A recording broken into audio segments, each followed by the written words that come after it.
Welcome to Articulation of Financial Accounting Reports.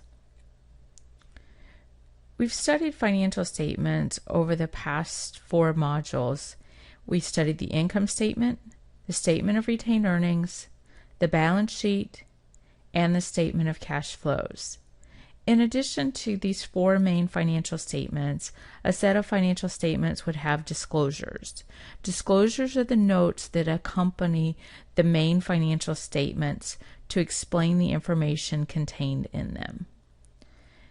A set of financial statements would also have management reports that indicate that management is responsible for the financial statements, and financial statements would also have an auditor report where the auditor expresses an opinion on the financial statements. We want to study how the financial statements relate to each other. Here we have a very simple income statement for Great Pizza Company, and this income statement is for year ending 12/31/2011. We have our revenues and our expenses.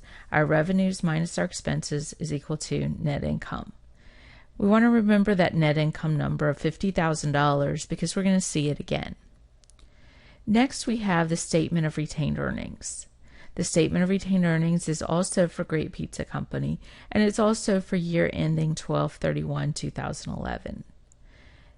It starts with the beginning balance of $80,000, net income of $50,000 is added to that, and dividends of $10,000 is subtracted. If you recall, the $50,000 in net income was what we just calculated in the prior statement. Next, we want to pay attention to that balance of $120,000.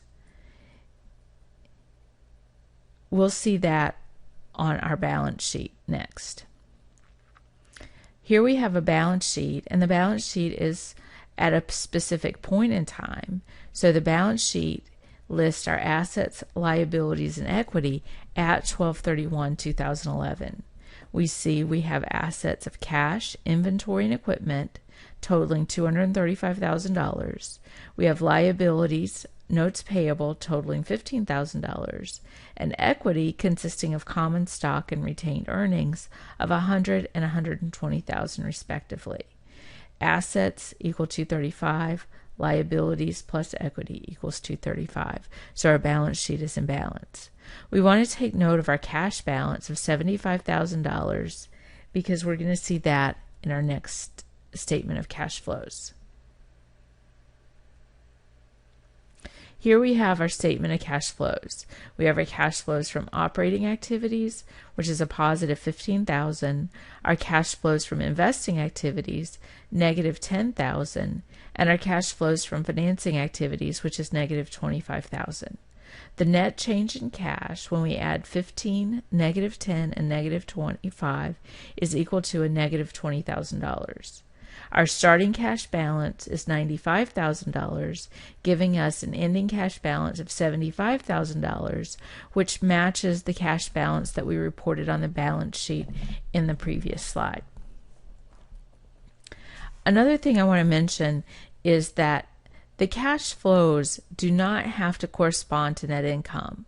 We can have positive or negative net income and positive or negative cash flows. Net income is a measure of profitability. The statement of cash flows explains how cash changes from one period to the next.